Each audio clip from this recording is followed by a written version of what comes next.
Hey, in the garden today with Gnugit. Hey, go Megs, welcome in with the first again unannounced. Oops, sorry, I've got get rid of this in my background.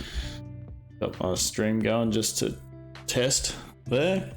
So we did a little bit of foraging today, and a little bit in my garden, and a little bit out in the public land. And this was the meal we made. It is homegrown nasturtium pesto on the top, and then just below that on the left is pork fillet. We've got some wild watercress and some wild evening primrose.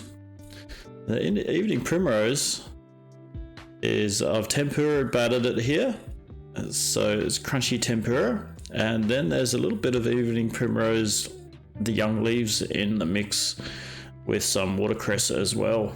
Can't really see much of it, it's a bit hidden under there. And we've got some butter fried salami, and it's all coated in a white wine cream and German mustard reduction. Let's have a look about how we got there. So we started off in the garden, and where is my... Okay, I just got to get it a little bit organized. I've never done this before, so it's a bit new for me. There. Okay, there's my garden. You can see my kid's ball there. We've got a wheelie bin, which is actually my compost bin now. Just need to switch over my view. There.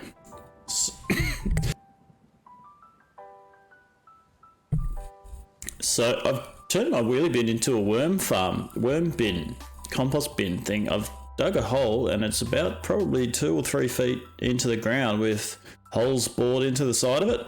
We put all the kitchen scraps and some garden scraps in this, and the worms eat it and break it into soil, and then the plant roots get in and around it as the nutrients leach out, and they get in there and munch it up. And everything that's growing around this is pretty happy. As you can see, it's looking pretty good. And we went in here and picked a little bit of nasturtium from in there, in the back there. Nasturtium is a really good garden plant because you can just tear it out really easily. But there's a milk thistle, be careful of that one, but that's actually a pretty tasty edible as well, that one. And nasturtiums make great soil building because you can just tear it out and throw it in the garden on the top, and instant mulch basically, and then it'll break down into soil. It grows so easily and readily. Some nice young shoots there we use for the pesto.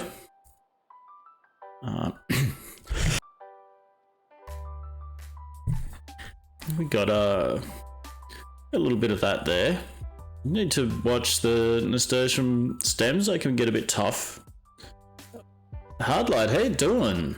Here for the foraging stream, welcome in. Good timing. So nasturtium is kind of the flavour that I really don't like. I can't accept it at all. It's excuse me. The pungency of that mustard flavour of nasturtium is just too much. It's just too spicy, and it's got the weird intensity that's really overpowering for pretty much anything. But I worked out a way how to make it actually a fantastic edible, and not even having to cook it. There's some guavas from my guava tree, a small pond there that's overflow from my rain tank. We've got some fish in there, little perch, mountain cloud minnow, and the nasturtiums.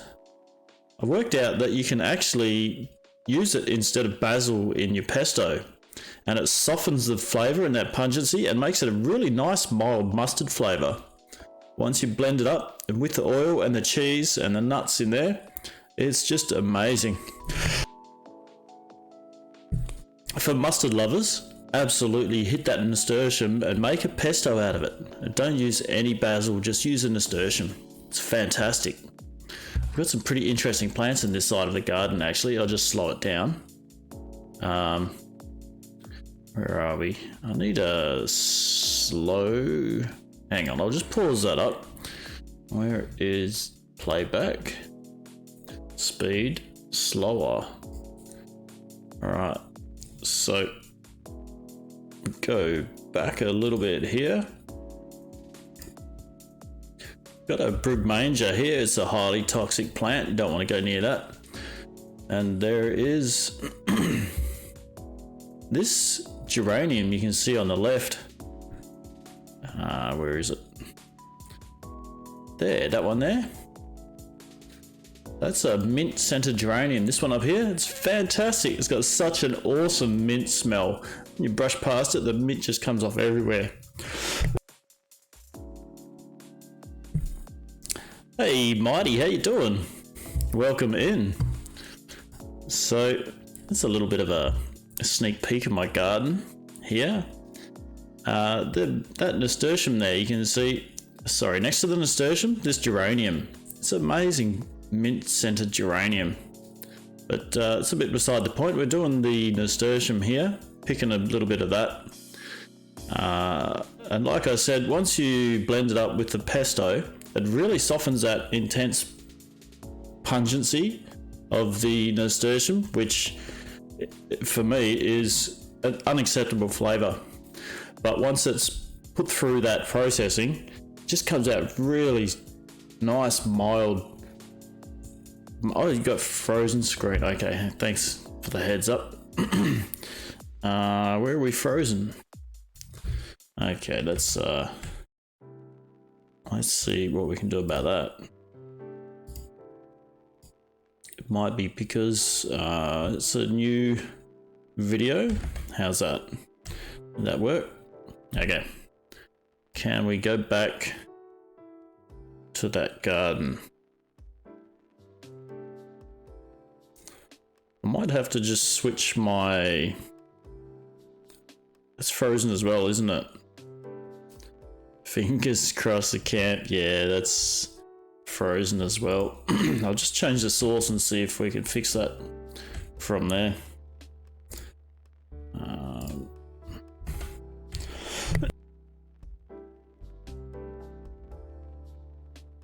Okay, I'll add a new source and we'll make it screen capture. Let's capture the whole screen. That'll be exciting. Let's do that. Alright, and that way we shouldn't have a problem with it only taking the one movie. There we go. We got some guava in there from my tree. That's an Indian guava tree. That's an amazing tree. And you can see here on the top left is the mint scented geranium that I was talking about. That's a really nice plant. Recommend that for anyone who loves aromatics in their garden.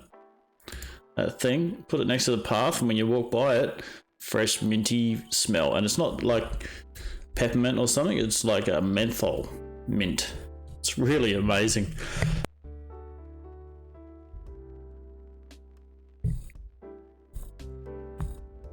A little lag. Oh no, I've got it turned down. I've turned down the speed of the playback, so I could talk about it a bit more while it's playing.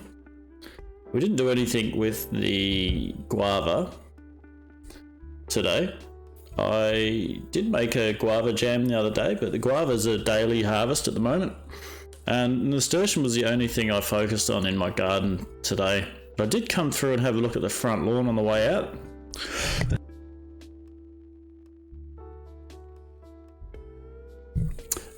No, it's the playback. I've just got it slowed down. I can speed it back up and show you where we are. Speed normal. Alright, so that's normal speed. This one here is a flatweed. It's a Greek dandelion, otherwise called flatweed, and that's actually a really good edible. It's kind of hairy, so you need to braise it and cook it down for quite a while because that hair is a little bit annoying to eat. And it makes a really good spanakopita. The Greek use it a fair bit, just like we would use spinach.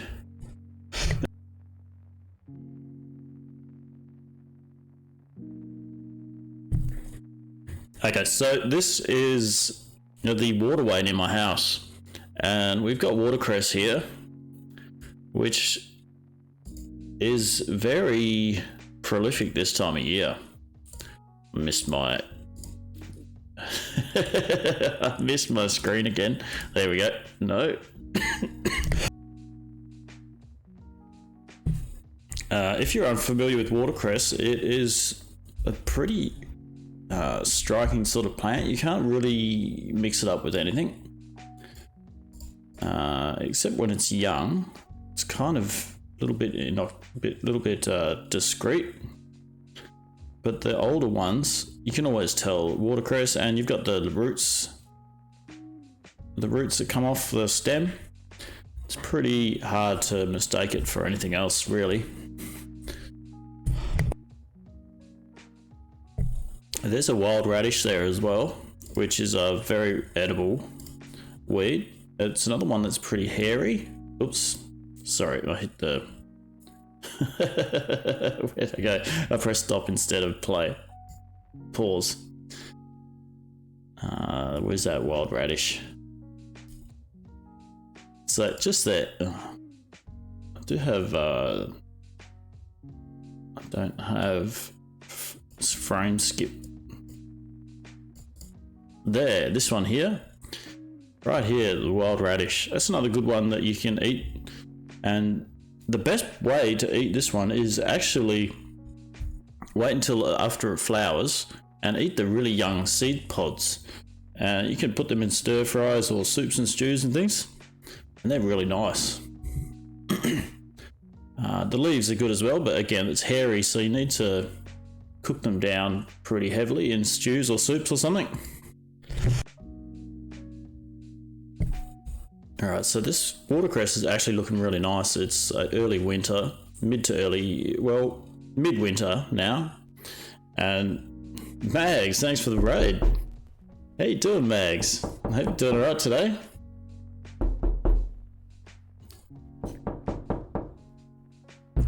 The watercress here can be pretty prolific, but this year it is a little bit overrun by the grass. Mags, what's going on? Hope you're doing alright today. What are we playing?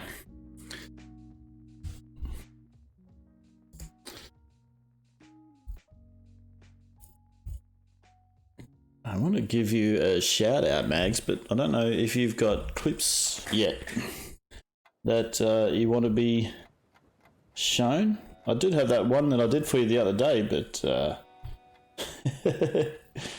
where are we? How do we do the new shout out for Twitch? I always how to give a shout out / shout out. Fallout 4, awesome. And what are you up to in there? Okay, let's give you the new type shout out. Shout out.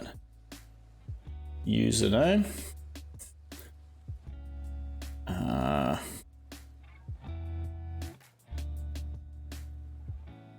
Building and crafting, nice.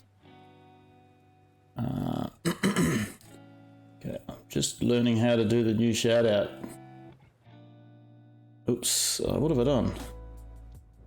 I've avoid everything to do with building. Shout out X to Mags.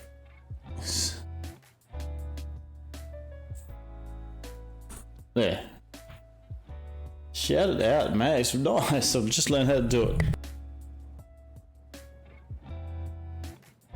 I'm not even bothering with radio towers.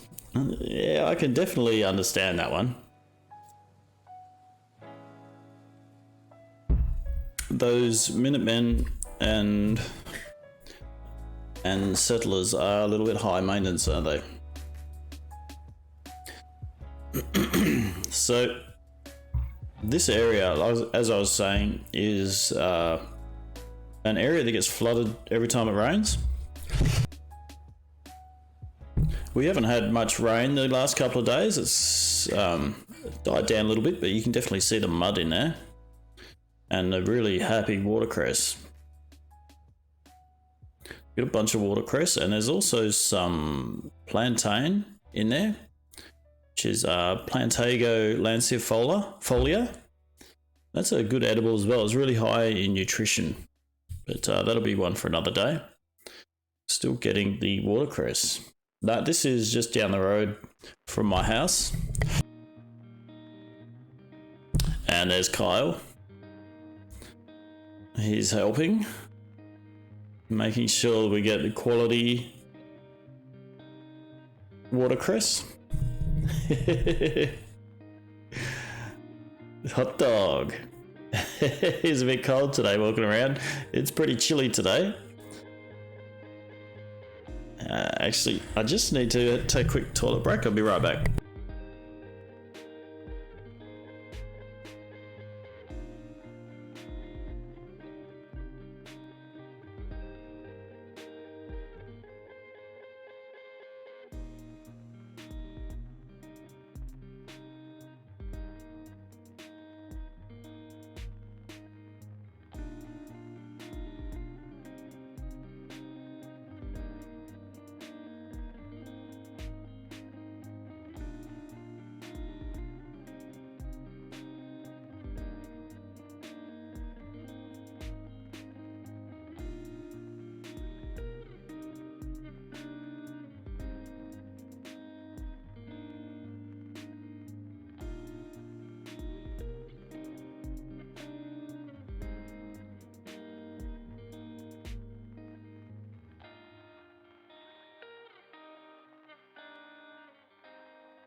Sorry about that. I was all prepared, but you never know when those things are going to pop up, do you?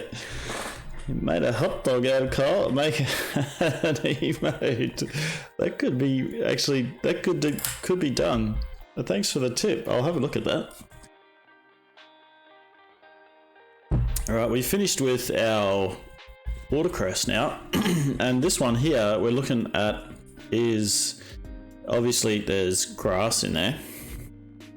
There's also evening primrose, which some of you might know as a herbal medicine or primrose oil, particularly good for ladies. It's also an edible foraging herb and has a fantastic root that you can eat. So we'll pick a little bit of that. And this one is actually a little bit too old, as I found out a bit later. I should have harvested that one. Well, I took the big one, which is there, and Kyle, and you can see the rosettes of the leaf. Oops, we're upside down. So just to give you an idea of how it looks, there's a couple of different types of evening primrose that are actually amazing foraging herbs. This one, you'll get a good idea of. I wasn't expecting to get evening primrose, but I found that patch and I thought, oh, that's great. I'll take some of that while I'm here. So we did that. You can see that nice root there. That's a pretty healthy little plant. And, and because we're in Australia, we're still upside down. And we'll wash that off. Wash off the mud. And some of these roots, the large one was a little bit too old and I had to discard it. It would still make a good tea or an addition to a soup, but we had plenty and there's plenty growing around, so I gave it to the ducks, put it in the duck bucket. Snap it off the main part. You can't really eat that part that you can snap it off because it's like a mass of wood and bark and whatnot. It's not really much chop. Carl's still supervising there.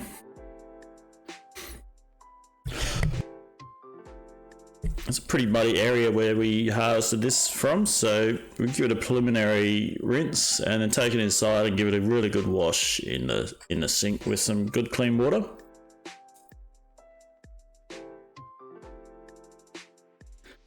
Mags, it takes time to develop a bit of a viewing. It does. It takes a bit of time and patience.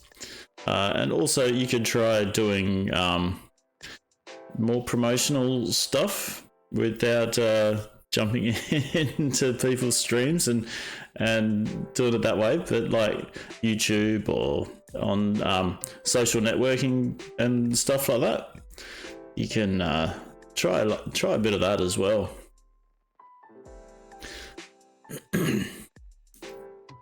So you want to get all the sand out. That one there is not real good. That'll just go into my compost. I'll throw that into the garden and that'll just sit there. So we've given it a good wash in the sink now, and this is into the kitchen. That's the evening primrose, that one there. I'm going to prepare it and remove these older leaves and keep the young ones. The more mature ones I'll have in a stir fry at a later date. So that section there that you can see is where all the sand gets trapped, sand and mud, in between the root and the leaves. That section there, you want to get rid of that. Unless you got a really good core, you can cut around the outside, but that's no good. You get all the sand and whatnot in there. So get rid of that. Yeah, this is me.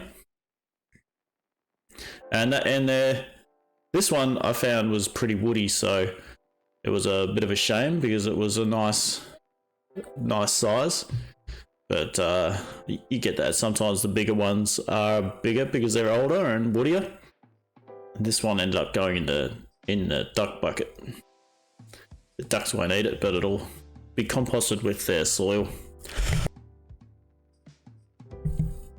And I'm just trimming it off, getting rid of the small bits. The small bits I'll dry it and use it for teas or throw a bit in a soup here and there.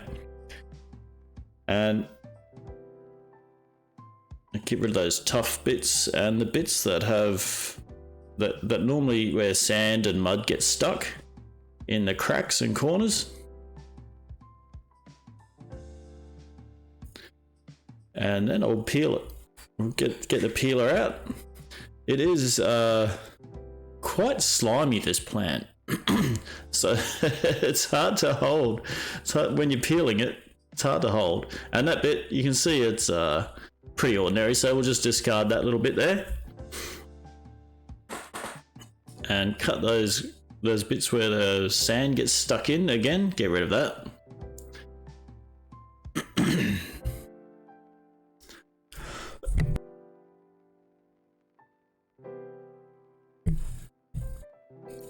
We got some pretty nice harvest out of this. You can see it's not really tough, most of it, just this big thick one that was pretty rough. And I think because it is midwinter, it's a biennial plant, so you want to harvest it somewhere around probably midsummer or late summer if it's in a really nice spot and really happy. And that'll get the best product or produce. But because we're midwinter, it's gone through that late summer period and hardening off for winter. and then it's getting prepared to set seed, flower and set seed next year. So it's going to be a bit tough. The end goal. So, all right, I'll just show you that one. Our end goal today is this one. This is the meal we made out of it. There's nasturtium pesto. We have the watercress, and the watercress in the pasta with the young leaves of the evening primrose. Got a pork fillet medallion, tempura battered evening primrose root, and white wine cream German mustard reduction. And then we have butter fried salami tubes and a nasturtium pesto on the top. So that's the end goal.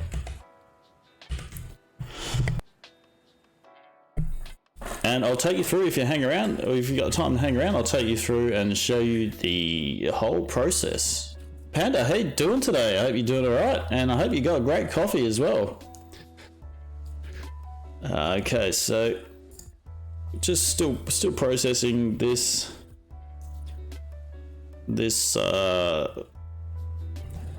evening primrose. I put my discarded produce down towards the bottom of the screen. I've got the produce we're going to use for the meal in the middle, and then this stuff here, I just decided that I should be keeping that because I'm going to dry it and put it into soups and stews and even a tea. So we'll drop a bit of that in here and there, and that's all for the duck bucket.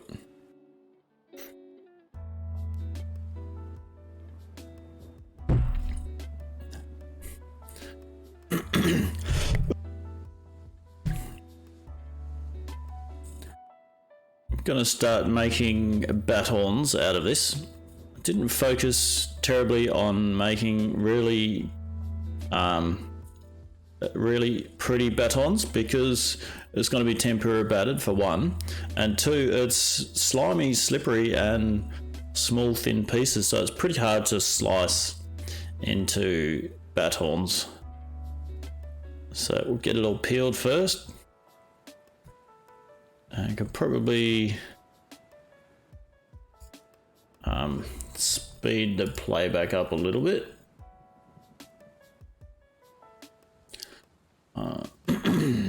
Faster? Fine.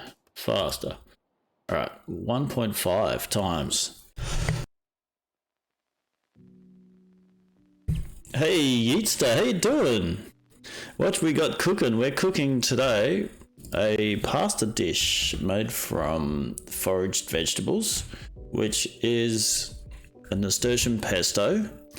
And if you're familiar with nasturtium, they have a really pungent mustard flavor that's not much good for anything, and except for probably pranking your mates. I always remember my granny, she used to eat it one leaf in a sandwich, and I guess it'll be okay. You can put one leaf and put some the meat or the salad and other salad things in there and eat it like a spicy mustard sandwich. But for me, I really don't like that flavor. However, once you blend it in a pesto instead of basil using nasturtium, it softens the flavor and it gives you a really nice mild mustard flavor in there. And we've got tempura battered evening primrose root, which is what I'm peeling now in the video. And we have some watercress and evening primrose leaf in the sauce. The seared pork fillet medallion and white wine cream German mustard reduction on the pasta. There is a little bit of pecorino there and a little drizzle of extra virgin olive oil over the top. This is what I had for dinner tonight, and what I had with my family. I used to eat mustard on toast. Got that refined palate. That's awesome. I love my mustard, and I always loved it since I was a kid. Really enjoyed mustard. and it's particularly mustard on sandwiches and burgers and things, and also on just a big chunk of ham. Love it. Okay, where is this speed again? Playback, speed, normal.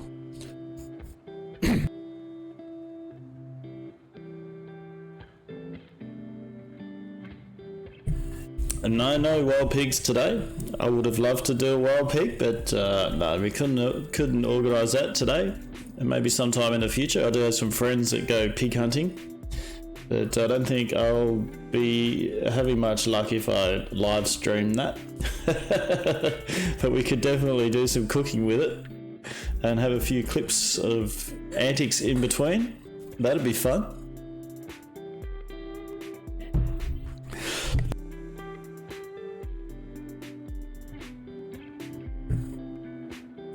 So you can see I'm having a fair bit of trouble holding onto this. It is quite slippery with the sap. And as I went through to the smaller and smaller pieces, I had more and more trouble. And skip forward a little bit. Alright, we don't really need to watch all of that peeling. Alright, that's all peeled. And then we'll start doing the batons.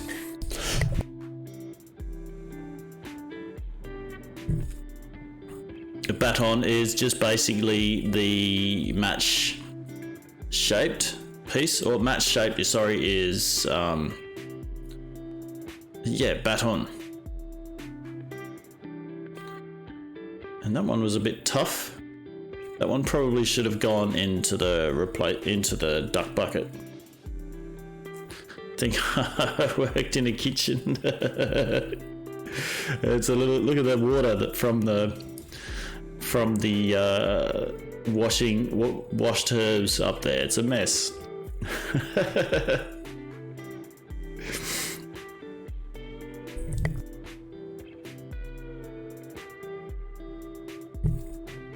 I've got a chilicote in the background there. That's a perennial zucchini. Chilicotes are native to South America, and it grows to like a watermelon size, and they use it as a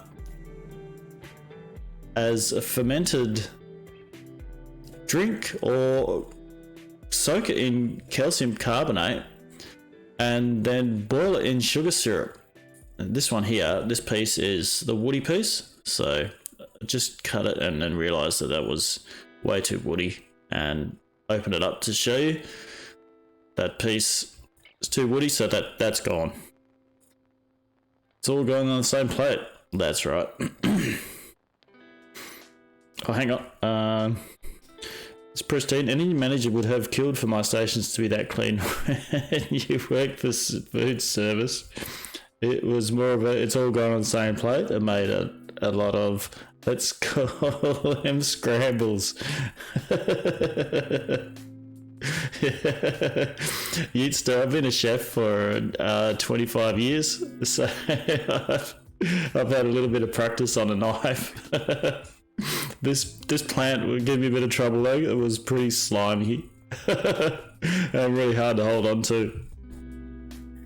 Trying to do those little batons. I probably should have just kept peeling it and used the peelings for for it instead of slicing it with a knife. Like chopping seaweed. It was pretty close to chopping. I've chopped a bit of kelp actually. A kelp was pretty easy to chop because it's flat, but those other ones, the sea lettuce and that, I wouldn't even bother trying.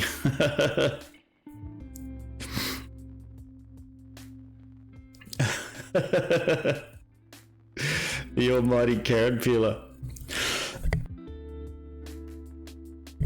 I'm not bad at cooking, Mags. Like I say, I've had 25 years experience as a chef, and I have done a bit of it, so I guess I'm okay. I peel carrots. I peel carrots when I'm making salad. carrot salad. If I'm making grated carrot for presentation, I'll peel them because the skin can make it go dark around the edges. But if I'm just doing grated carrots for myself or the family, I won't peel it. I'll just wash it. And I certainly won't peel a carrot if I'm chopping it to put it in a soup or a stew. That'll stay in. You're best. Thank you, Max. You haven't even tasted it yet.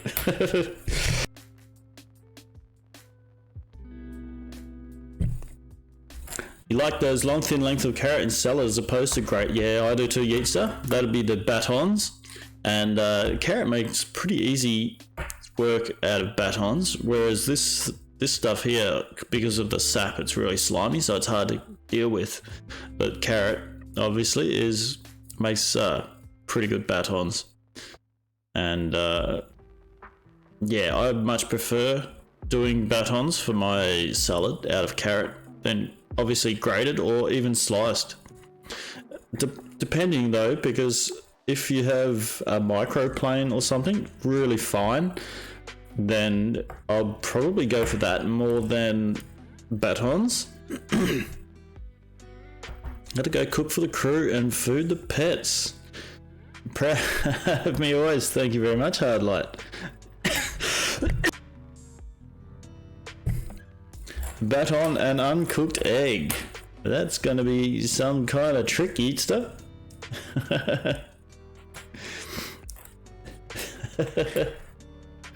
Yeah, baton carrots definitely OP over grated. Well, I did have a really fine microplane which made really nice shavings of carrot. That was pretty good too. And I prefer the carrot to be as fine as possible in a salad because I hate those little hard crunchy bits. If it's fine enough, like paper, then it's much better. You have to have super sharp blade for that. Really sharp. Great egg on your hot chocolate. Maybe just throw the egg in at the end when it's cooling down just a little bit to thicken it, like an eggnog. Hot chocolate eggnog.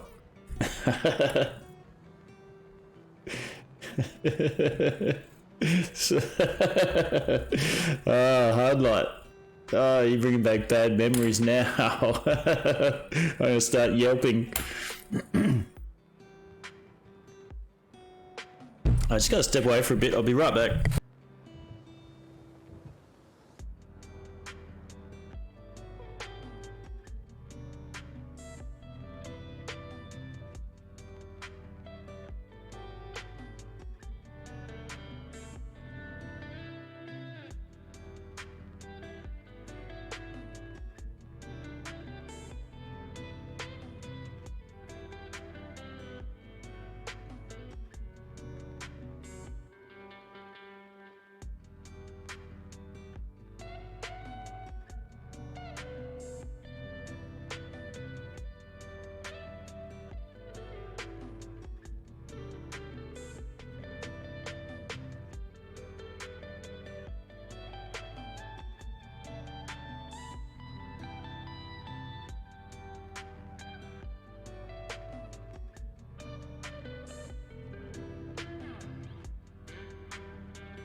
Sorry about that.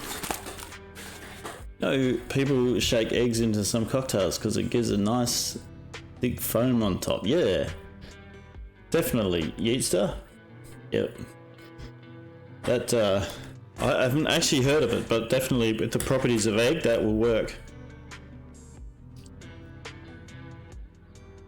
I think you could probably also use agar for that as well.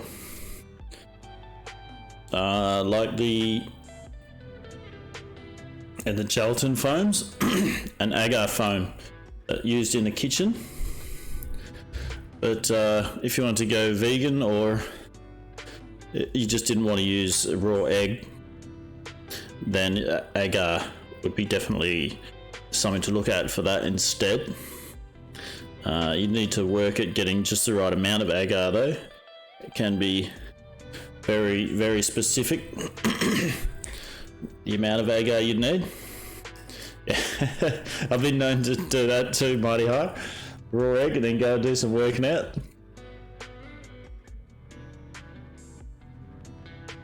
Right, looks like we've finished making the rough batons. I'll put it in a bowl of water to soak. Pavlova. I feel sick just thinking about pavlova. All that sugar and egg white. That's just wrong. The only good thing about pavlova is all the fruit that goes on top.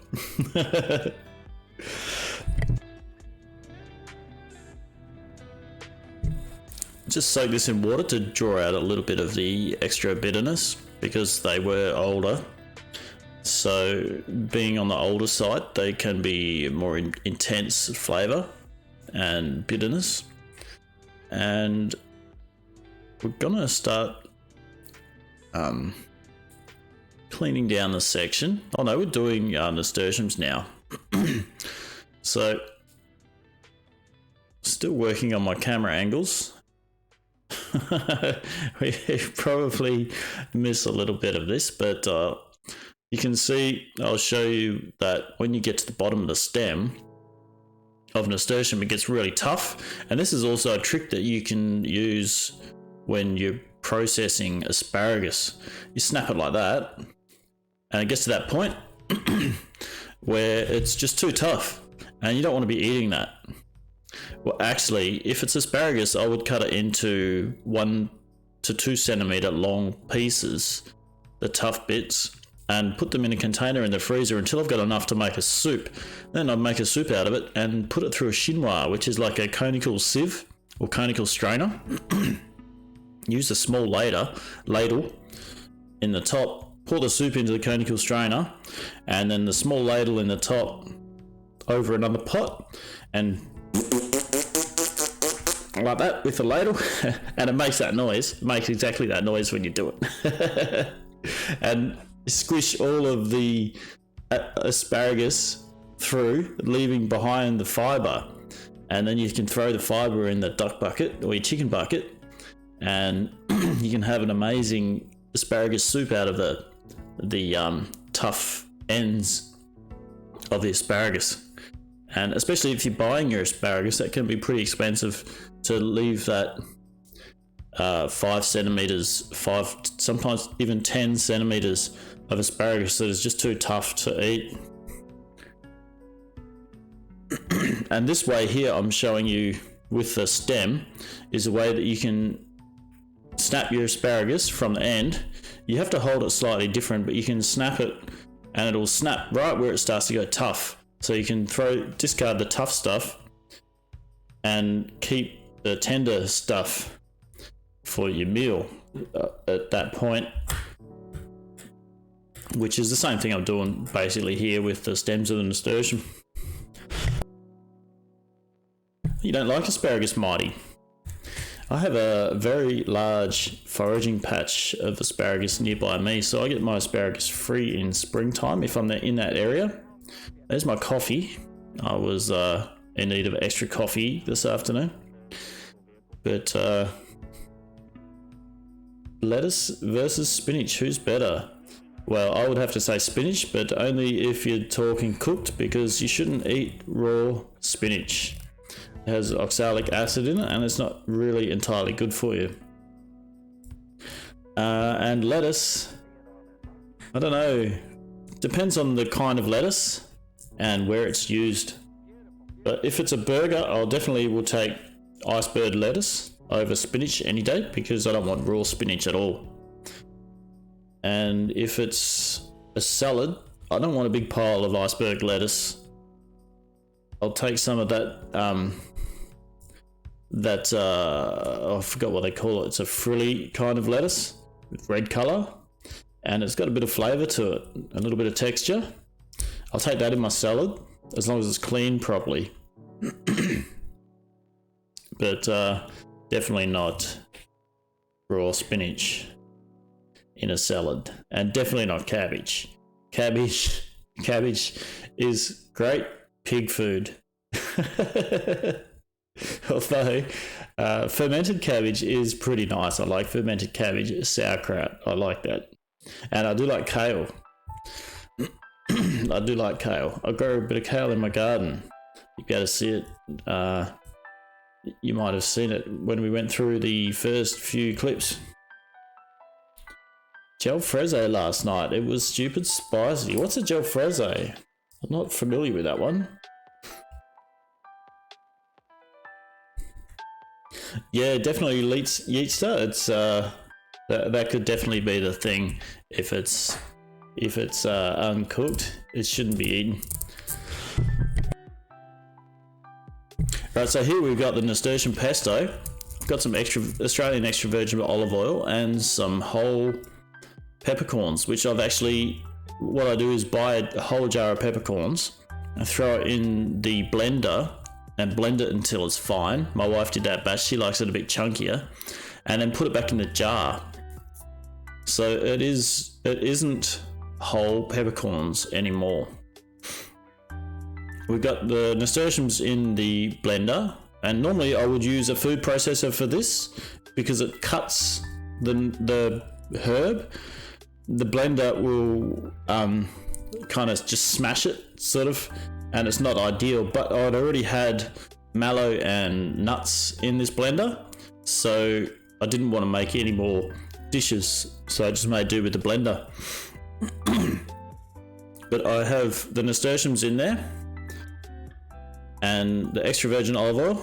I needed a little bit more, the salt and pepper, and then we blend that up until it's nice and fine and mixed, and you have like a paste with the olive oil and the herb. You want to have a kind of a thick paste. You don't want to have drippy oil sort of texture.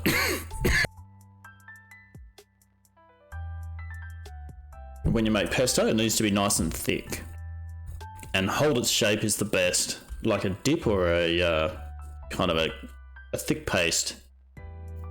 Just winging it, or using the good old Jamie Oliver 30-minute recipe cookbook. I would start with a cookbook, but I probably wouldn't start with Jamie Oliver, although he does have some very good recipes which are directed towards beginners and people who just have whatever they have at home.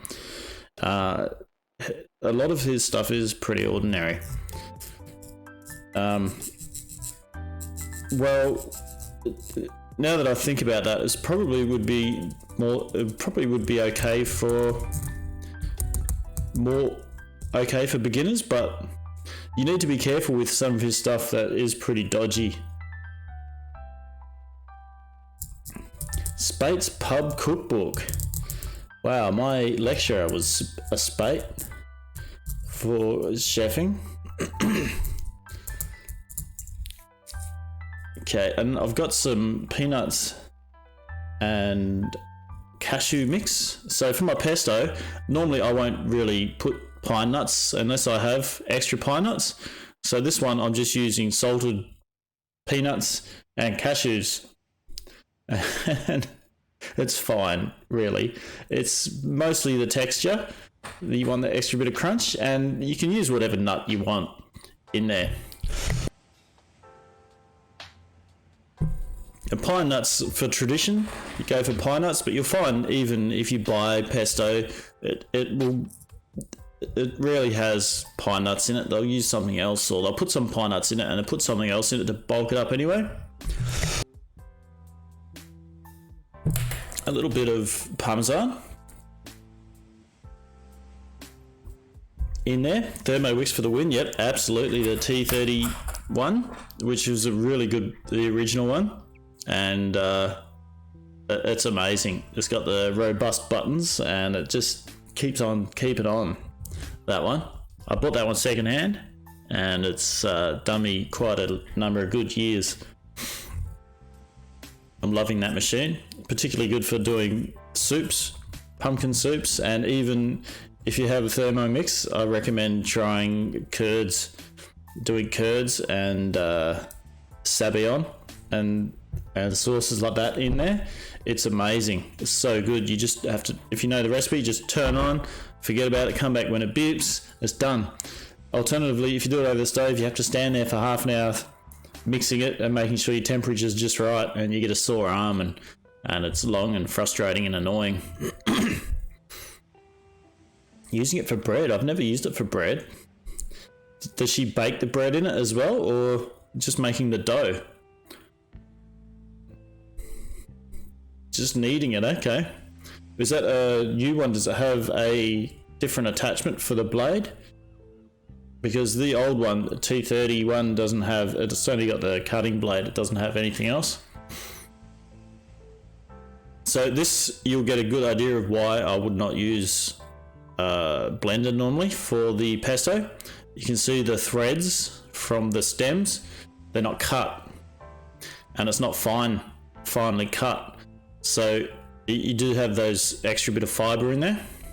Whereas if you used it in a nice sharp food processor, you'll get it nice and fine and uniformly cut, and it'll be much better texture. But again, this is going to be folded through the dish as you're eating it. You'll never even notice that those threads are in there. So it all works out in the end anyway. I'm going to cut the pork fillet. Clean down the station. We don't want to be using the vegetable station for meats. It's a big no-no for your cross-contamination.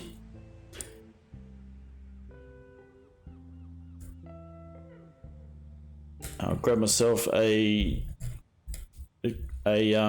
wet towel to put on the bench to keep my cutting board secure so it doesn't move.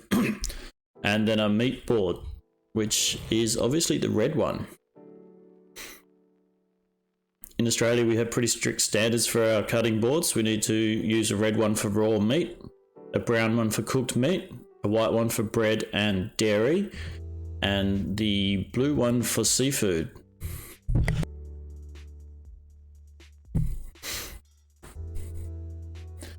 I think it's slightly newer than mine, but not too much. Just has the one more attachment, one for mixing, then pulverizing. Yeah, see, mine only has the cutting attachment.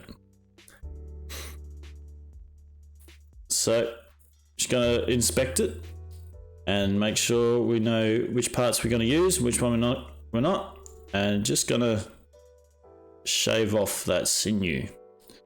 Kyle will be happy to find that in his dog bowl later on. And if I was cooking a soup or a stew, I'd just throw that in the soup or the stew, because the sinew, actually, it's all your gelatin and connective tissues that make the soups and stews what they are, if you're a meat eater. That's right, use it yellow for raw poultry, absolutely. I knew I'd missed one. We also have pink as well. I think that's for allergies. Depending on what, it's not actually in the food standard, the pink one, but it's basically for anything else that you want to keep separate from whatever you've got going on. So I've cut some nice medallions out of this fillet, and then I'm going to slice the rest of it, which aren't going to make good medallions. I'll marinate that, put it in the fridge for later, and actually ended up that my wife's going to have that for lunch tomorrow. She'll cook up some quick noodles and throw that in and cook it through and have it with her lunch. A little bit of pork in there. Green for veggies, yeah, that's it. Yeaster, that's it, green. Another one I missed. It's been a while since I've been in the kitchen, but that one is standardised in Australia, the green one for veggies. And fruit. So here's a basic Chinese marinade for your meats. It's just a little bonus for you. There's corn flour, a little bit of soy sauce. We're using a seasoned soy sauce, which you can find at your local supermarket. In Australia, it's at Woolworths, and I think they have it at Coles as well. It's a pretty nice one. So a splash of that, and then I've got a massive, gigantic bottle of Beijiu, which is a Chinese clear cooking wine, and this is a remnants of my the time I had when I had my food van, and it is, well, that's Taiwanese, that one, and so we have gigantic bottles and things for the food van. And normally wouldn't have a bottle that big in my kitchen, but it's still there. The light stuff is way too salty. Ooh, Whitey, maybe you got the wrong brand, because it really depends on the brand on if it's too salty, and if it is too salty, you've definitely got the wrong brand. Mind you, it should be pretty salty anyway, but not overly. So a splash of the cooking wine. Normally that helps tenderize it, but you don't really need to tenderize pork fillet. And mix that through. And I'll just cover that and put it in the fridge. The corn flour gives it a beautiful silky finish on the outside once you cook it. Soy sauce, what brand I recommend in WA Yeaster is, if we just take a step back, this one here, it's Yi Kum Ki, and you'll find this one in Woolworths in the Asian section. Here.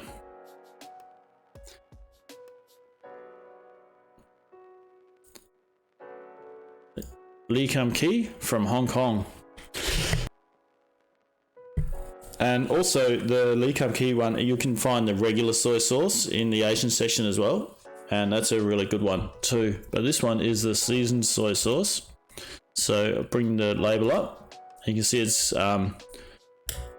Medallion seasoned soy sauce, authentic Chinese. So they've got extra seasonings in there rather than a regular soy sauce. And this one is particularly good for just having on the table as a dipping soy, or, well, China is kind of Hong Kong. Hong Kong is kind of China now. Anyway, mighty.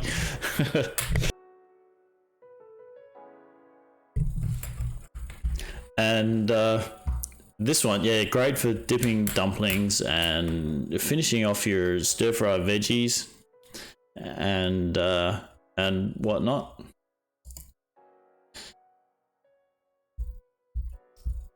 Dark soy with a red label, and it comes in a glass bottle. It sounds like the Pearl River Bridge dark soy. That's a really good one. That is a high quality one, but I think the light soy Pearl River Bridge could be a little bit on the stronger side.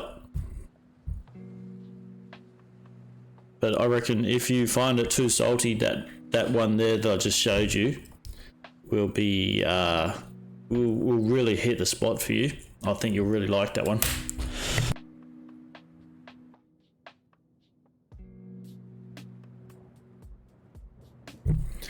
Okay, so we got this one in the fridge, and I've just put a plate on top of that. Those plates fit perfectly, so I don't have to use plastic to cover it. I hate using plastic. Try and get away with it whenever I can. Mighty high. All soy sauce ain't made the same. Mighty high. You get some really, really bad soy sauce. In particular, cheap one would be fountain soy sauce. That is definitely a soy sauce to steer well clear of. Use your inspiration at home. Spice things. What is a home spice thing? Not sure what you mean, Yeaster. We'll just do a bit of a searing seasoning on this. So pretty heavy on on one end. Obviously, if you're going to season both ends of your meat, then you don't want to season it that heavily.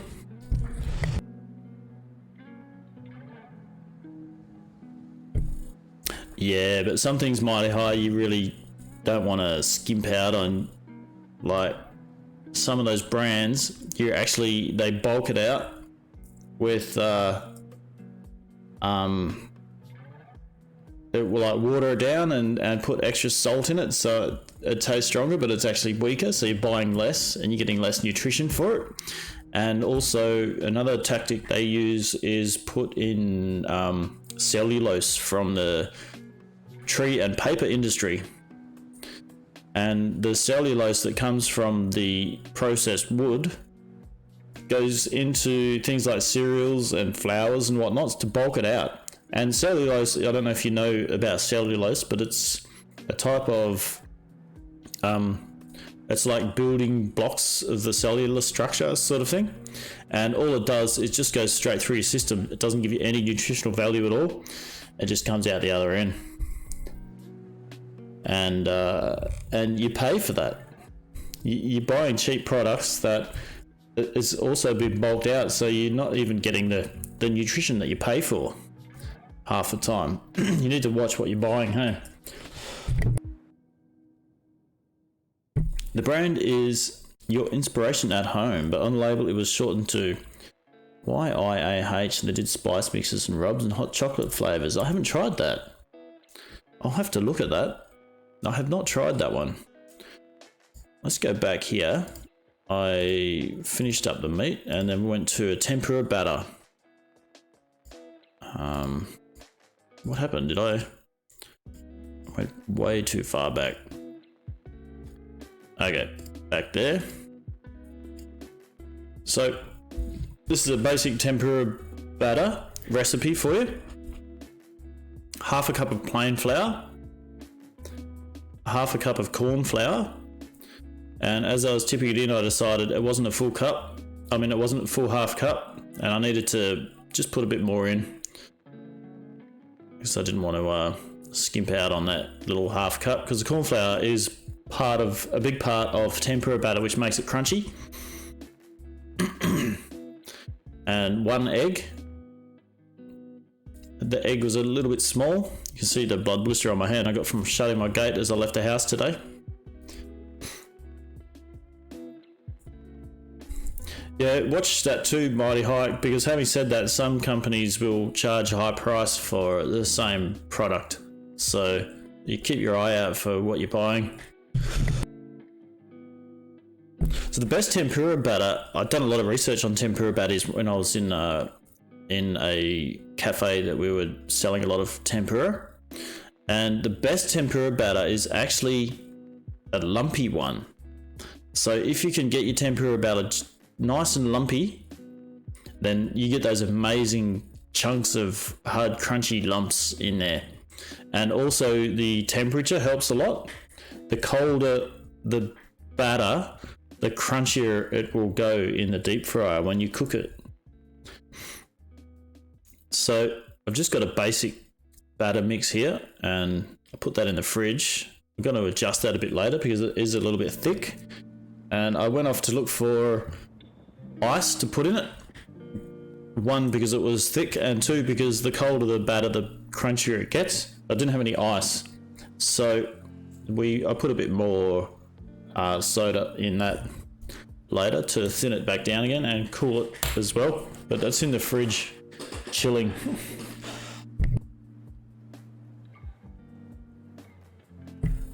And this is the evening primrose leaf. The small baby ones will go into the pasta dish tonight, and the larger ones I'll keep for a stir fry. They'll go in with the larger watercress. Tomorrow night we'll have stir fried watercress, or even watercress soup, which is really yummy. Best biscuits to buy in place of cutting up cardboard. Put in the tin is black and gold wafers, 70 cents packet. You could definitely go wrong. Real. I always steer clear of black and gold. But some of the things like oats and that, you can't really go wrong. So maybe I should try them.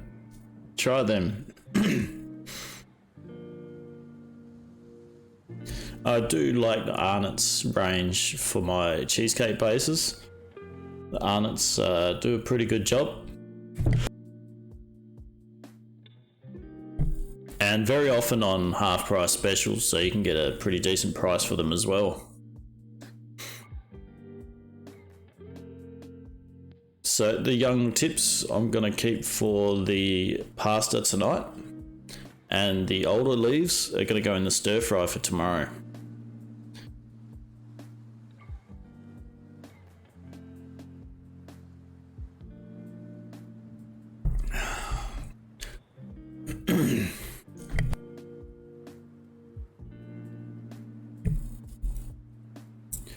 Got a fair few to get through here.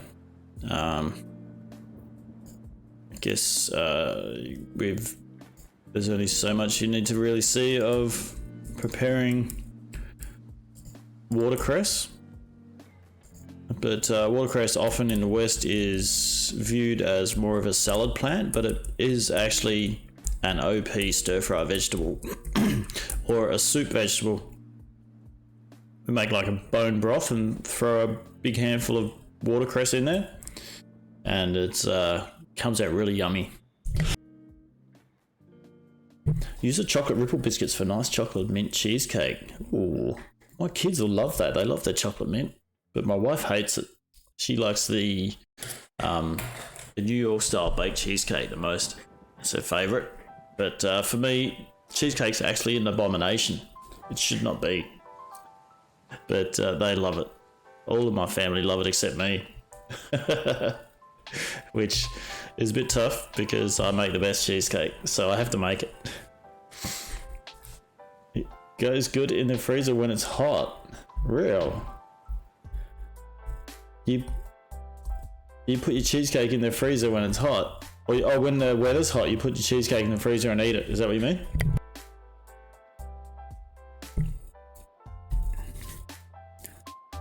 I'm going to discard those little bits. Got some unknown things attached to them that we don't want. Yeah, nice. Cheesecake ice cream. Ice cream cheesecake.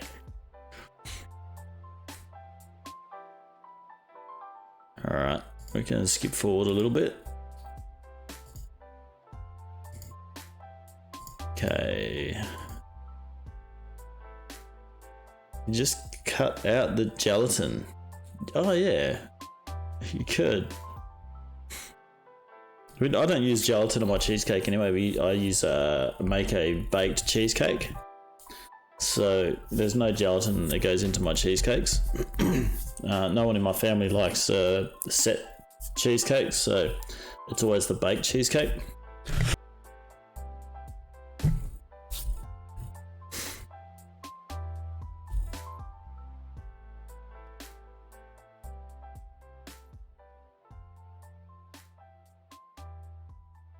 Back to the evening primrose, you can see the sap has come out and it's gone quite mucilaginous. You can see that really mucilaginous there, like ochre or mallow.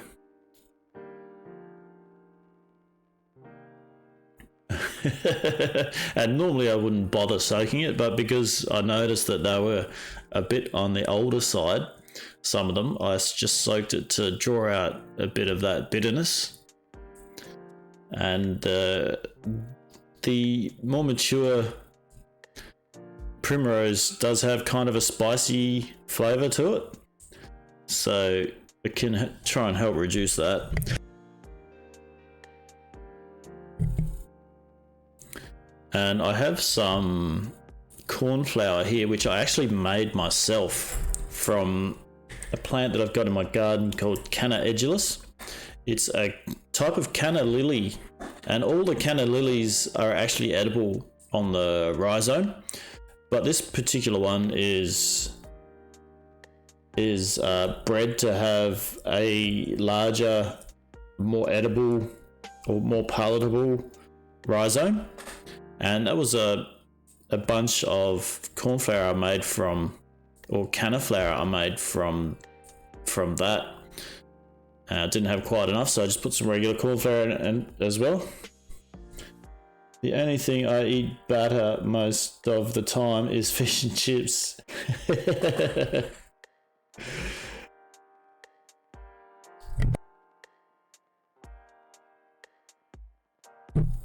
We just dust that with a bit of flour. And like I said, I use my homemade corn flour for that, and a bit more corn flour, regular corn flour, and that helps the batter stick to the produce when you dip it when we dip it in the beer batter or tempura batter in this case. You love a good beer batter. Mighty high. I got stuck once in the cafe. We didn't have any beer, and I used ginger beer, and that worked pretty good. Ginger beer and in the beer batter instead of beer. So if you're ever stuck, don't have any beer, and you want to make a beer batter, ginger beer, or even an old traditional style lemonade will do as well. Anything with O2 will work good, except maybe raspberry flavored soda or cola or something. I would steer clear of anything like that, but definitely if you got the right flavor combination, for sure. Although the super sweet ones can have a higher sugar content. Obviously they got a higher sugar content, so if your oil is a bit warm, you can get a kind of a darker batter than what you really would want because of the sugars in there. Now I'm going to start making the sauce. Got some onion here and a little bit of garlic. I'm going to slice them up.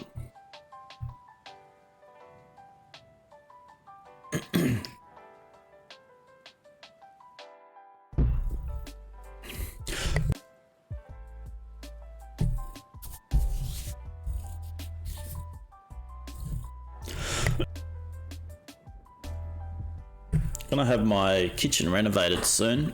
I'll be really looking forward to that because I absolutely hate the kitchen that I've got at the moment. I hate it with a passion. Best fish and chips you ever had was from Carlos in the City, right next to Cicerello's in Frio. Real. I went there just a few months ago and we had I ordered the sardines and they must have been sitting in the freezer for 3 years because they were disgusting. It was the worst fish and chips I ever had. 2 days I could still taste it every time I burped. These sardines. It was disgusting. Horrible thing.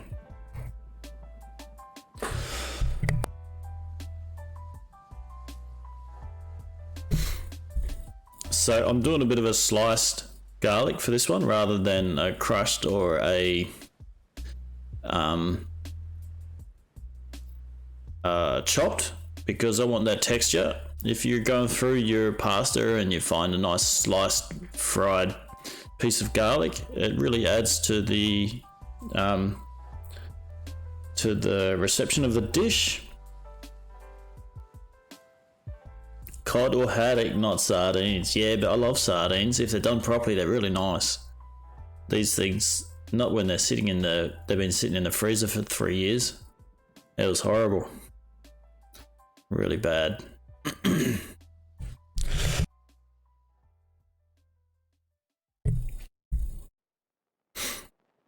That last bit was just didn't want to stand up.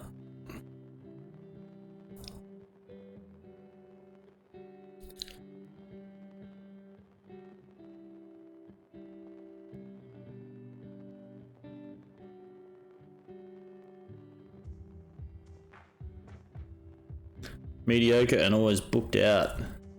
You want shark? Yeah, it depends on the shark though. You don't want to put too much pressure on some of those sharks. They're having a bit of trouble. And a really good extra large knob of butter. That's what we want. And you'll see why in a minute. That extra large knob of butter.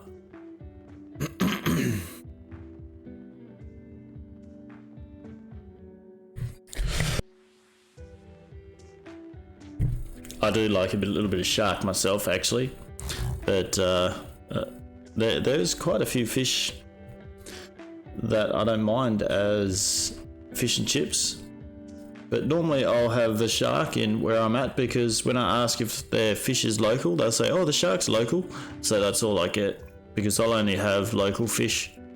I won't eat anything for imported fish. So that was too thick, and I put a bit of extra soda in it to thin it down.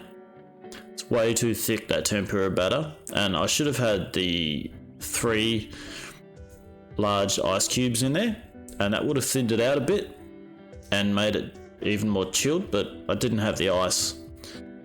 And I got to the point where I was like, well, this is actually looking pretty good, and I needed to get rid of some of that extra soda there. So that free soda on the edge, I just tipped it over. I can get shark here in Western Australia. We get shark. There's a lot of shark here. Locally caught shark. Moon waffles from The Simpsons. Real. I haven't heard of them. I stopped watching The Simpsons about probably 20 years ago, so I haven't seen it for ages.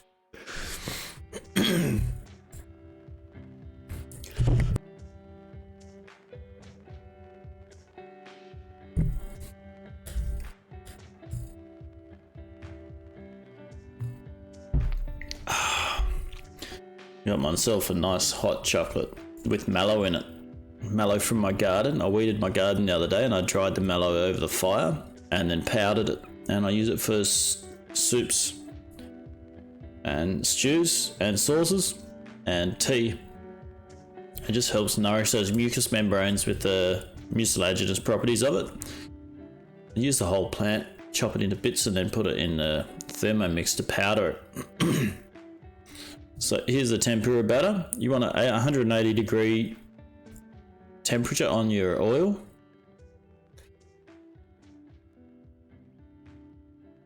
And mix it through. And the trick with your tempura batter, on top of having a nice lumpy tempura batter, not too lumpy, but just with a good bunch of lumps in it, is to dribble it in. And dribble, so you get batter dribbles, and you get it stick to the batter dribbles like that. You can see here where there's batter dribble stuck to the piece of vegetable that it was when it was frying, and you get those little chunks here and there, and that's the best tempura batter. Pour caramel waffle batter and liquid smoke into a waffle iron, then wrap the cooked waffle around the stick of butter and eat. Wow. I'm having a heart attack just thinking about that yeaster. Hey, Honey Bun, how you doing today? Yeah, this is cooking the meal tonight. We have been through all the foraging already, so we went and got wild foraged watercress and evening primrose. So this is the evening primrose root that we're tempura battering now, and we just finished off going over the watercress and the nasturtiums. So we made nasturtium pesto, because I don't know if you're familiar with nasturtium, but the flavor of nasturtium is really, really pungent, and for me it's a unacceptable flavor. I really do love hot English mustard and horseradish and wasabi, but the pungency of nasturtium just grates me the wrong way, and it's quite gross. But once you mix it through the pesto, instead of using basil, use nasturtium, and you blend it in with the oil and the nuts and the Parmesan, you get a really beautiful mild mustard flavor.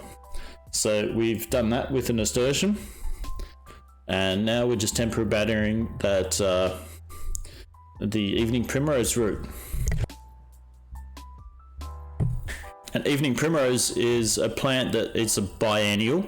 So that, if you're not familiar with plants, that will be it. It grows the first year, generally as a rosette on the ground, and the second year it will start to flower and seed and then die. And the second year, the root is not edible, Well, it's still edible, but it's generally going to be tough and bitter and basically unpalatable. The first year you pull it and you can get a nice tender root, and it's pretty beautiful. A bit late in the year for these, so we did get a bit of extra flavour from it, being mid to late winter, and these ones being grown since probably late winter last winter, because they are pretty mature, so I could estimate it'll be about that time. And during the flowering season, they're actually amazing too, because you can eat the unopened flowers. You can pick them and use the buds in soups and stews or stir fries, and the open ones you can take them apart and use the petals in salads and soups and stews and stir fries. And obviously the seed, you can get your evening primrose seed and evening primrose oil, and that for your herbal medicine things, particularly for ladies. They normally take it. But the young root makes a very, very good vegetable. Mighty High love the little scraps of batter. They're the best, aren't they? Those little chunky bits. This part here is in the middle, so I haven't really got that much of the dribble to make those chunky bits. But the last bit where I put the remainder of the batter in, that was the OP bit. Where you mix it all together and you get all those crunchy bits in there. Peanut butter cup Dorito sausage car panini. And let's crack a Cadbury egg over. Yeetster, where are you at?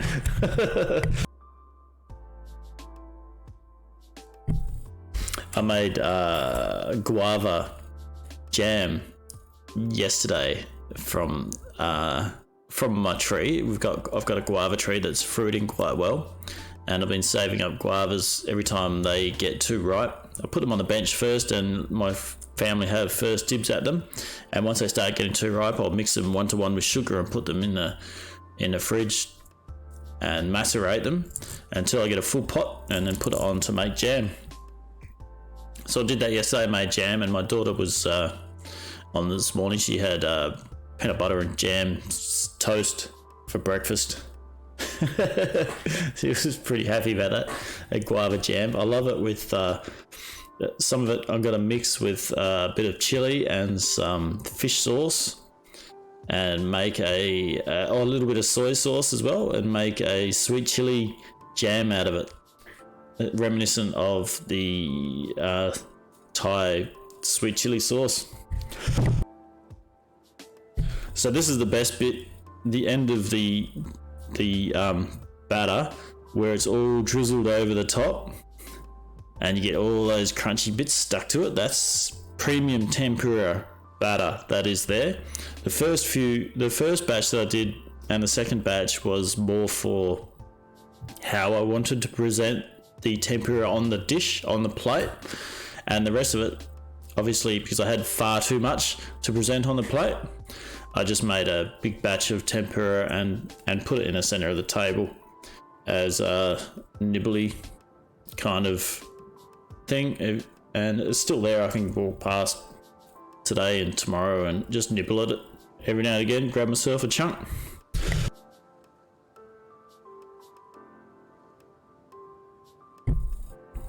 You want your oil at 180 degrees for a good fry.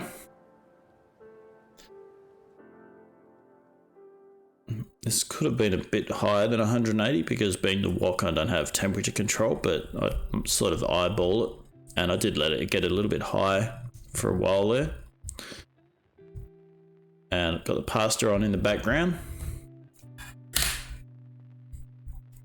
Your grandma has a habit you dislike. She waits for cheese to go mouldy, cuts the mould off, eats the mouldy bits, and waits for it to go mouldy, rinse and repeat until cheese is gone.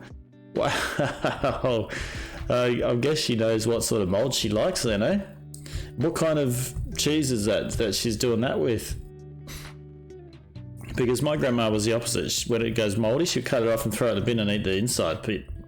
But a chef I work with would buy this blue cheese, and it was basically liquid, and we used to use it on the cheese board, and it was basically just liquid and all sorts of different coloured molds on it.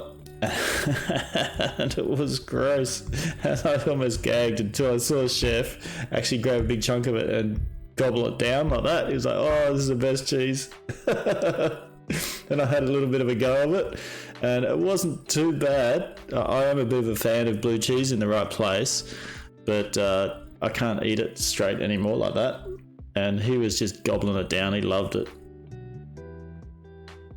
Any cheese. Spray can cheese. If it's the right kind of cheese, I can definitely eat it if it is a little bit moldy and it has the right kind of mold. But if it's a block of cheddar cheese with green mold on it, it's going in the bin. There's no way.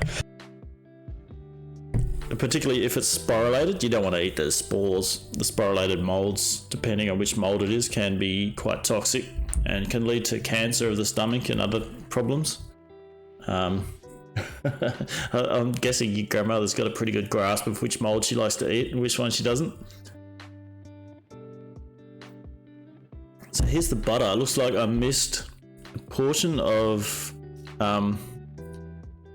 the... Well, let's go back a little bit.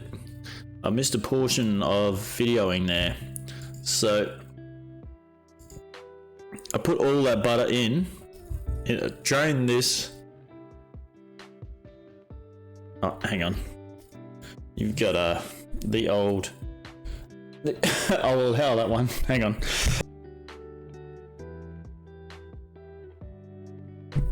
I'll allow that one. You've got the old nomenclature of that cheese, which they've recently changed, and it's now called what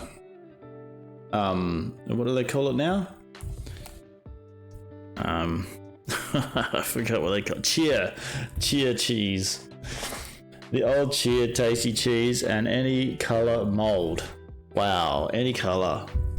That's I don't know. Cheese is kind of like moldy milk anyway, isn't it? Mighty high. But once it sporulates, you don't want to eat that, because the spores are no good. Mags, how you doing? It's good to see that you're still here. So, I missed a little bit of this because I had a full drive on my camera, and I had to sort out my space. So that large block of butter that I had, what I did here was actually drain the wok oil into this oil pouring jug that we've got, and then put the wok back on and leave the bits of batter on, because that doesn't matter, it's all going in the same dish anyway. And then by the time I got back to it, there was probably 2 or 3 tablespoons of oil in the wok after it had settled and drained back down from the edges from pouring it. And then put that large block of butter I had in that and heat it up till it fried. And throw in the diced salami. And just gently fry the diced salami in the butter. Now look at that, that's probably 90% butter, and then with the salami, obviously it's got fat in it, so that renders a bit out as well, so probably looking at about 80% butter and 20% salami, or probably 10% salami fat and 10% of the deep frying oil that I had in there. Mighty high, that depends on what I'm doing. I do like to keep my fat from cooking, so I'll keep any beef fat and pork fat, and I'll use that for cooking steaks and meats and things. I've recently had a little bit of a failure with my pork fat cycle, where I mixed a bunch in the wrong batch and I lost all of my pork fat. So I had to discard it, and once it's discarded, I'll use it for lighting my fire.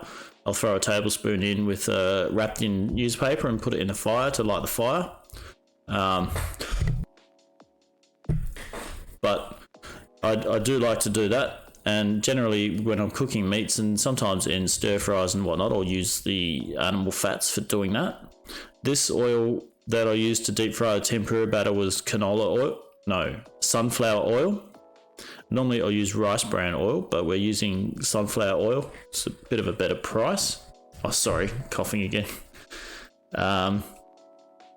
And then obviously there's the butter that I've got in here. There goes the onion and garlic to fry in there. Be back in a sec. A couple of minutes, sorry.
Come back.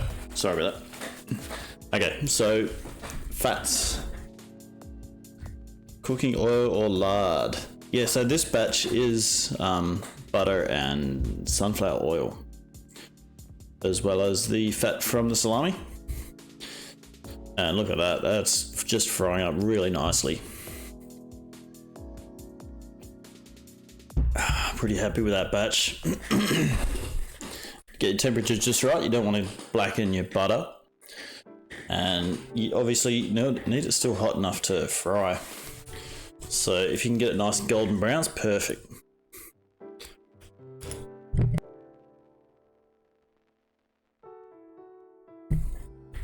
I'll cook that up for a little like that. Was contemplating whether I should go for a more raw kind of garlic flavour or a more caramelised.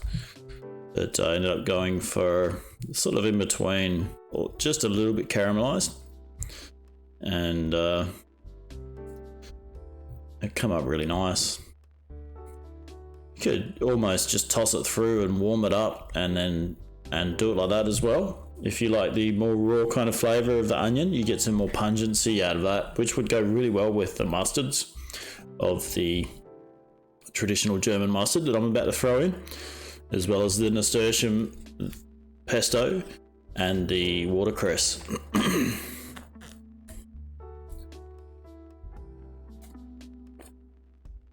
A good dollop of German mustard in there.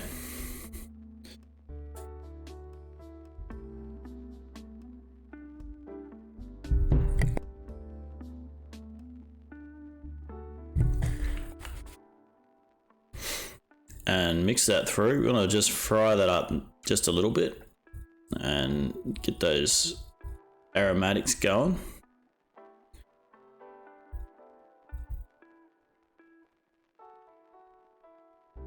Look at that. That's just looking awesome. Like, you could just eat that just by itself. Put on some toast or something.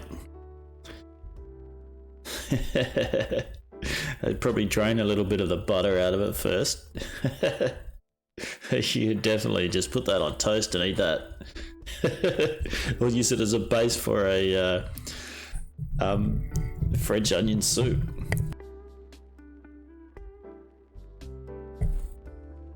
A little bit of Chenin Blanc, Voyager Estate Chenin Blanc for the white wine portion. Just a little bit. and we reduce that a little bit. We're going to put some cream in there, so you need to at least heat it and get it boiling before you put the cream in. You'll split the cream if you're not careful with that. But once it starts boiling and you throw the cream in, you're good to go.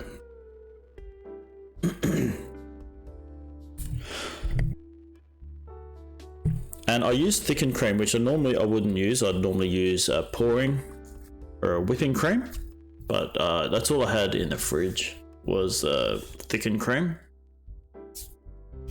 So that went in there. It's a good way to cook is to actually use what you got on hand rather than having to go out and buy stuff to cook.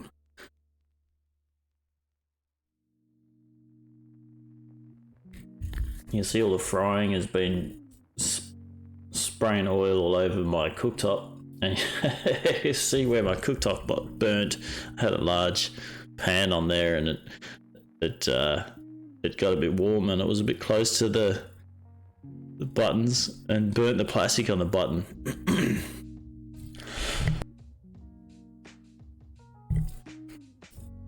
In goes the cream, and we'll just bring that to the boil and shut it off because it's thickened cream and don't really have enough to make a full reduction, because we want to coat the pasta as well, and there's not quite enough sauce to really get a full coating on and have a saucy pasta. So just to make do, I'll mix that through and I'll put that aside once it comes to the heat, and then get started on the pork fillet. I'll taste it, make sure it's seasoned properly. A bit of salt in there and a good hit of pepper.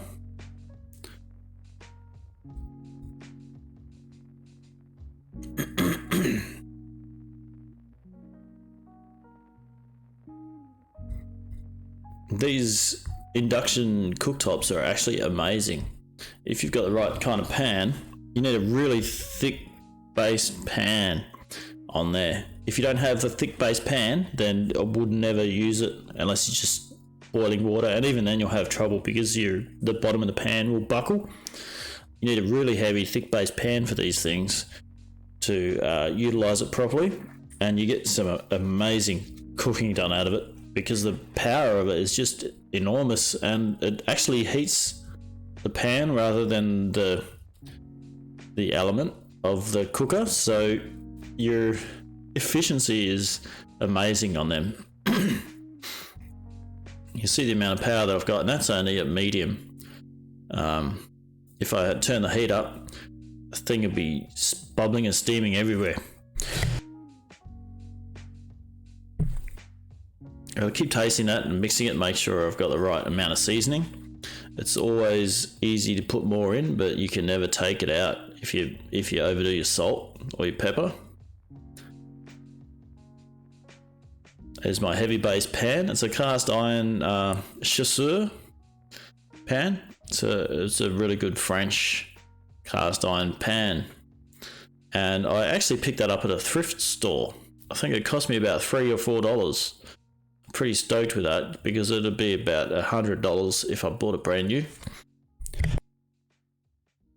If it's enamel surfacing and quality build.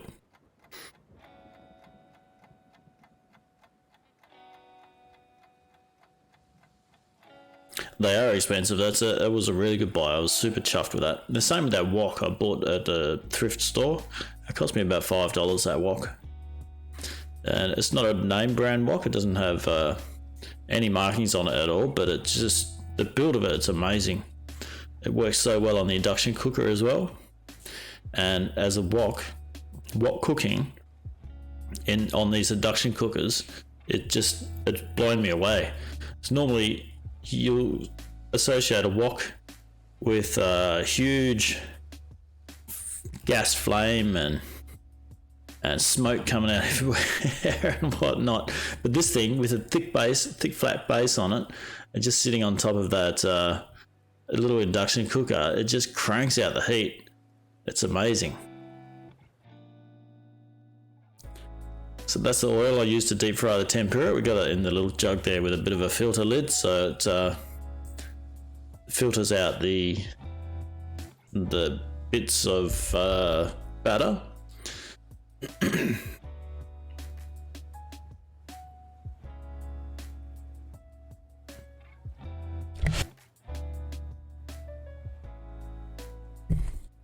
was pretty reluctant to cook in this kitchen and show it on stream because it's a pretty old kitchen, and every old chip and speck shows up when you're putting your kitchen on view. But I don't think it went too bad having everything closer up, and that pan there could have been polished before I put it on. A friend of mine, I was talking about it with my friend the other day, and they said to me, "Is that real or is that your standard?" And I had to think about that for a while.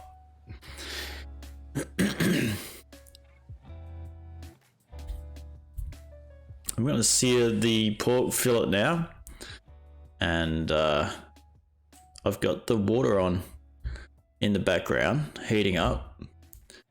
So what I'll do is sear the pork fillet until it's almost done, and then put it aside so it rests on the pan and completes the cooking cycle.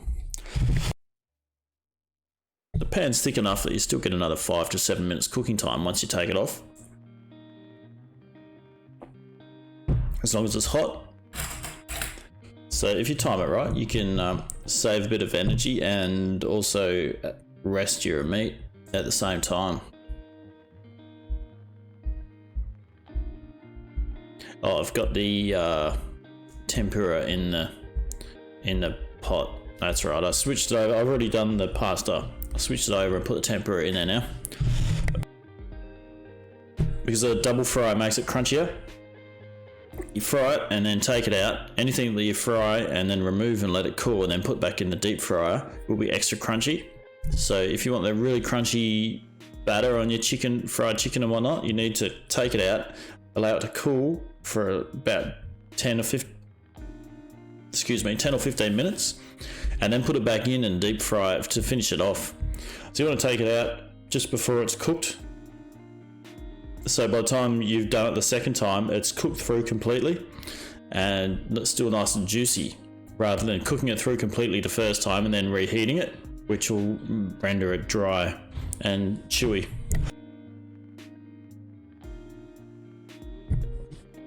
Yeah, chips definitely. With chips, you do it like that, and the first time you cook them and then chill them down and actually put them in the freezer, and then take them out after they're frozen and put them in the deep fryer from frozen, and that's OP for your home cut chips. Doing it like that is definitely the way to go.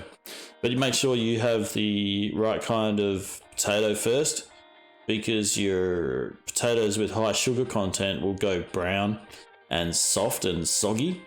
There's one in Australia called the medallion, or a generic white potato, and they're horrible.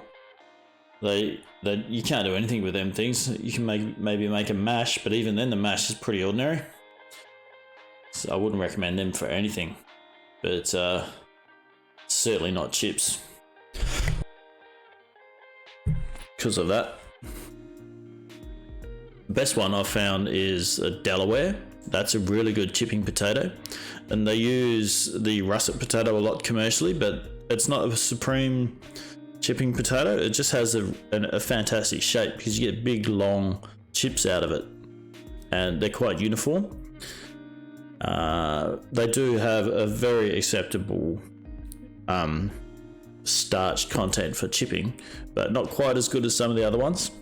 It also depends on the season and how long they've been sitting out of the ground, and as well, sometimes potato, if you got fresh potatoes, they might come out different if they've been sitting in the cupboard for a few more months. It's, carbohydrates getting processed by natural systems, I think, like, they sort of start to dry out and they can go crunchier and the carbohydrates can change a little bit in the potato as during storage.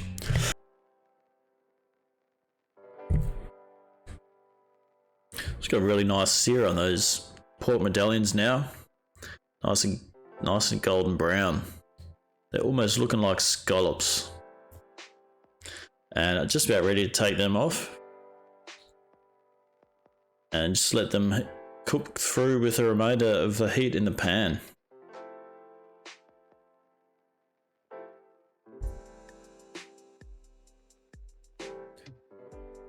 And the base of that pan is not quite flat, as you can see. The oil just wants to go around the outside of it, and it's a little bit frustrating for me having to do that. You can't keep the heat on it when you're shaking the pan because it's induction. If you're doing little things like that, you need to kind of fiddle with it a bit. If you get it on the outside, if you get pan hot enough to cook it all, sear it on the outside of the pan, on the outside ring, and it's too hot and you get a whole room full of smoke. And if you get it just right to cook it in the center, then you can't get the oil on the bottom of the product to get a good sear.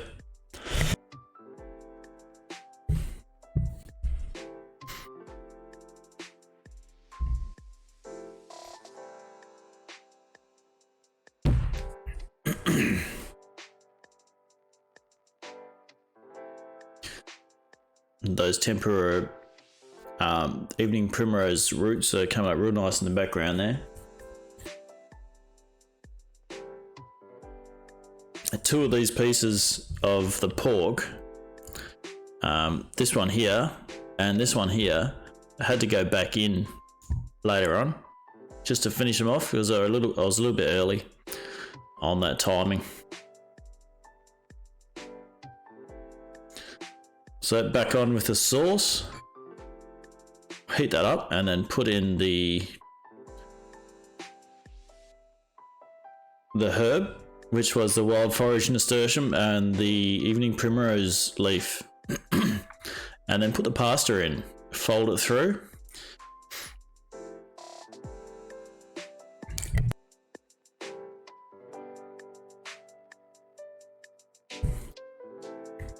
And then we're just about ready to plate it up.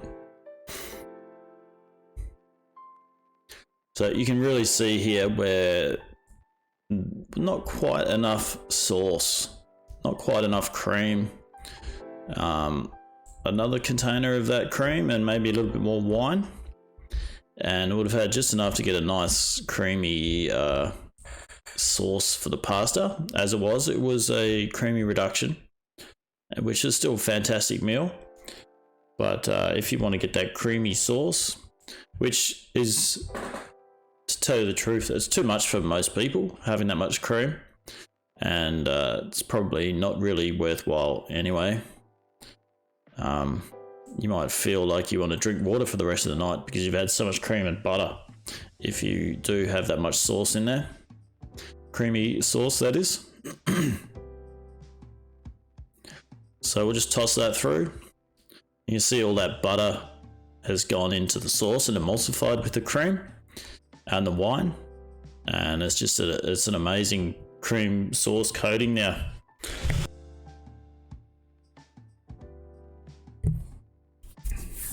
Got to let it heat through because the pasta's been sitting aside for a while, cooling down, and the leaves were cold as well. So everything's, as soon as you put it into that much sauce, everything's going to cool down. So we need to heat it up and toss it through again to cook through those vegetables and heat the pasta back up. And when I took the pasta off, it was slightly underdone. So by the time it cooled down and went back into the pot here to heat back up, it was cooked perfectly.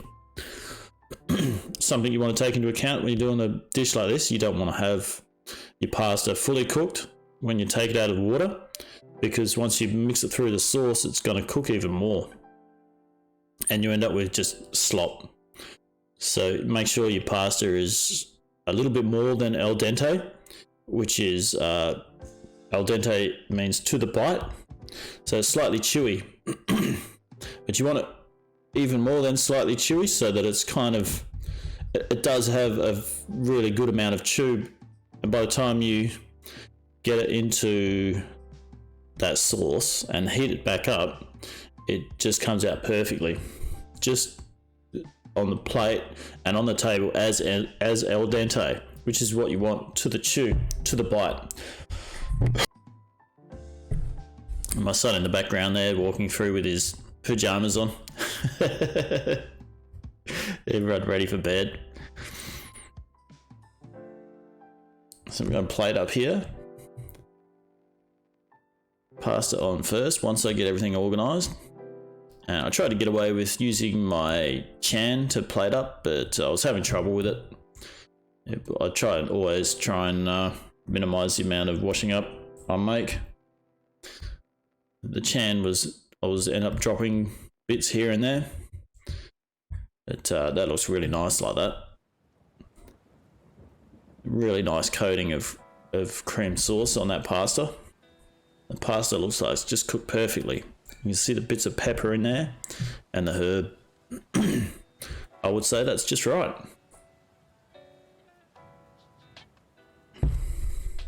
Nom nom. And there I swapped over to the spoon because I was dropping bits of pasta on the plate as I went by.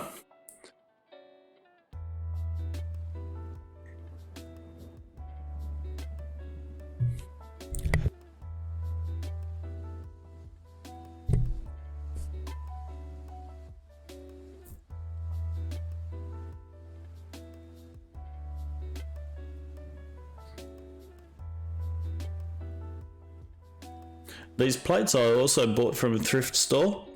I bought 95% of my kitchen equipment from thrift stores over the years. I was stocking up and saving up for my catering business, and obviously for home as well. So every time I'd get something better, I'd swap it over.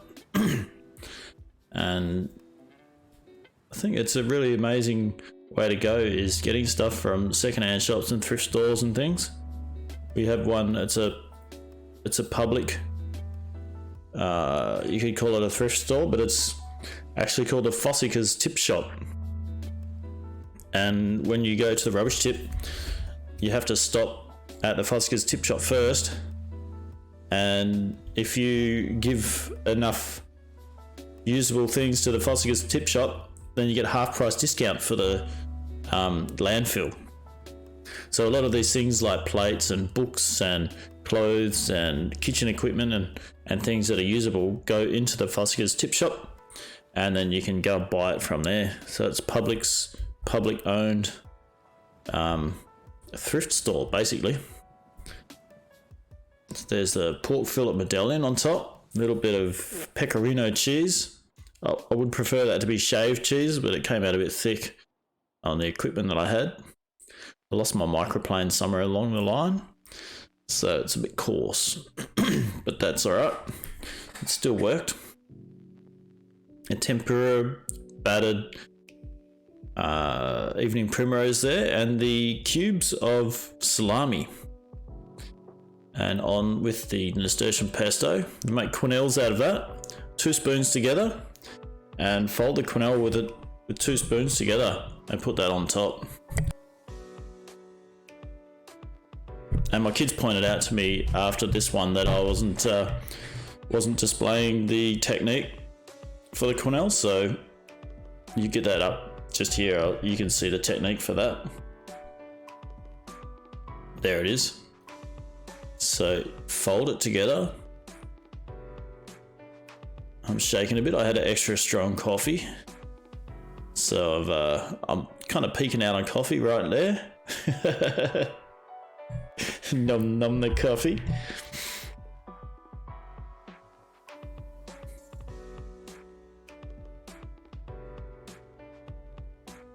Quenelles you can use. You can do that with ice cream if it's well, not really ice cream, more like gelato, the really soft ones, and creams and things. Anything that's kind of pasty texture, you can make a quenelle like that.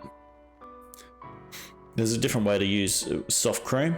You sort of curl it over into a bowl, into the spoon. Use a wooden spoon. So there we have it.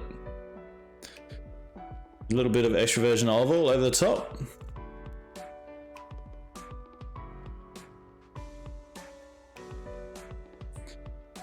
And we're done. That's dinner. From wild forage to the table. How was that? That was pretty yummy, actually. I quite enjoyed that one. It was a great meal and a great day out there doing that.